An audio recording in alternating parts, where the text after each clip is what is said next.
They say people who live on the land learn the slow ways of weather, the way a fence will whisper the truth if you listen. But I never thought I'd learn how to stand my ground because somebody in a suit wanted to treat my property like a shortcut. My name's Red Harper, and this is the story about how a pink Mercedes became the least of our problems and how a tidy little community association turned into an avalanche that nearly swallowed our whole quiet life. It started simple, a car cutting through my south field like it was a rural boulevard. I was sitting on the porch, steaming thermos in hand, watching the beans bend with the wind, when vroom, there she went, tires eating into the rows, and I thought, well, that's new. Next morning it was a tire track, next week it was a pattern. It wasn't a kid doing a joyride, it was deliberate. Late model, expensive paint, and a woman who would smile at me like she owned the whole valley. Her name was Linda Cartwright, president of the Cedar Hollow Homeowners Association, and her driveway apparently ended at my fence. I tried the easy answers first. I put up big handmade signs, private property, no trespassing, and left one on the gate like it was the polite thing to do. I'm not the sort of man who enjoys confrontation. I like my coffee black and my neighbors predictable. Linda laughed when I saw her the second time, the grin of someone who thinks rules are for other people. Oh, honey, she said, tapping her phone. We have easement rights. You can't block an easement. There was a tiny show of legalese behind the smile, the kind that drips small contempt. I learned that an easement existed, technical, narrow, meant for access, but what she was doing looked less like access and more like a daily convenience. She cut across 3 acres to shave minutes off her trip to the main road. She treated my home like a turnpike. You get tired of being polite when your livelihood is being run over. I hauled 10 tons of gravel, laid down a neat lane, staked it out like a little invitation. Here, use this, keep your wheels on it, and off my crop. I even painted a small sign that read, "Legal lane, please use." It was the farmer's offer of truce. She drove around it. The little things bled into the big things. One evening, her neighbor's tow truck, a rusted hulk driven by a man named Earl, tore across a corner of my irrigation system and took out a riser. Water sprayed like a busted hydrant. Mud made a river through my beans, and when I walked over to tell them to pull up a shovel and fix what they broke, Earl shoved me with the kind of force that made you see stars and remember your granddad's warning. Never let M start something they can finish. I remember my hand closing around the wrench by the well, the tool I'd used for everything from mending fences to coaxing stubborn bolts, and for a second the world narrowed to that metal in my palm and the choice in front of me. We scuffled. He hit the ground, and before it could turn worse, a deputy's headlights cut through the dusk. It's funny, fighting with someone mudslick and angry doesn't feel like drama when you're in it. It feels small and ugly and human. The deputy took statements, clipped a ticket on Earl for the assault, cited Linda for trespass, paperwork stapled to feathers of anger and relief. But the law moves slow and is often polite while it's doing damage. I wanted proof. My wife, Maya, calm, the kind of woman who sees the whole chessboard while you stare at a single pawn, started assembling a case like she was preparing a quilt. Receipts, soil tests, date-stamped photos, a trail cam we'd set up near the lane that caught the Mercedes license plate, a dozen little pieces that together would sing the truth at the HOA meeting. We didn't want a war. We wanted boundaries, a clear line between neighborliness and entitlement.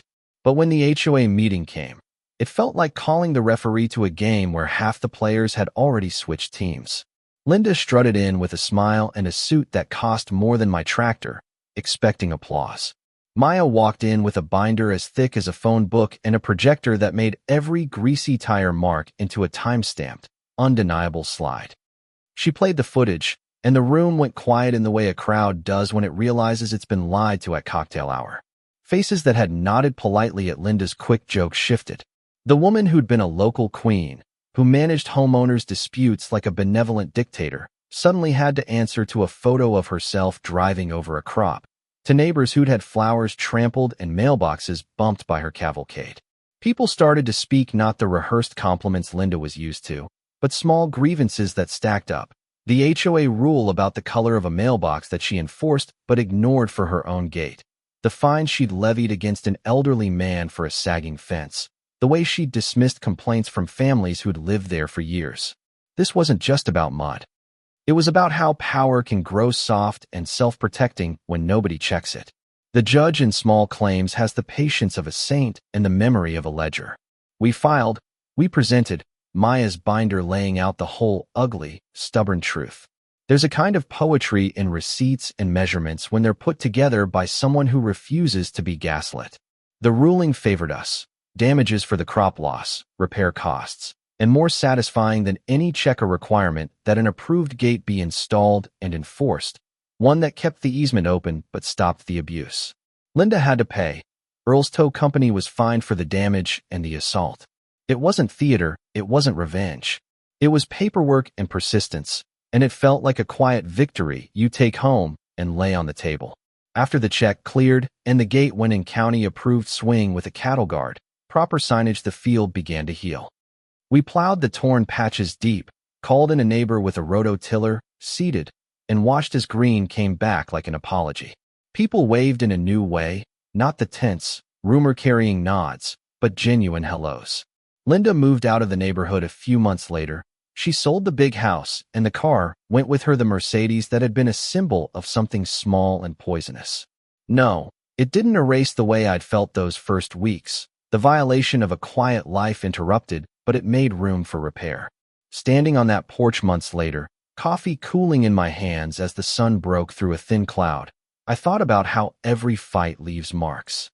You walk away with a scar and a story, and sometimes that story becomes the kind of thing you tell a stranger at a stoplight to remember what you learned. That being right doesn't always mean being loud. That steadiness and proof and patience can outlast a loud car and a louder ego. I also thought about how easy it is to let small abuses slide, to say, oh, it's just a shortcut, they'll stop, and then wake up one day and find your life rearranged by other people's convenience. There are edges to this that are messy.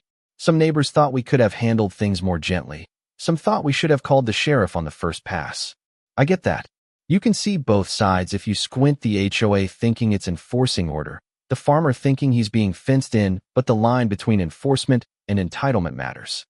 When someone uses rules as a shield to get what they want at your expense, it's not administration, it's taking. And taking has a cost.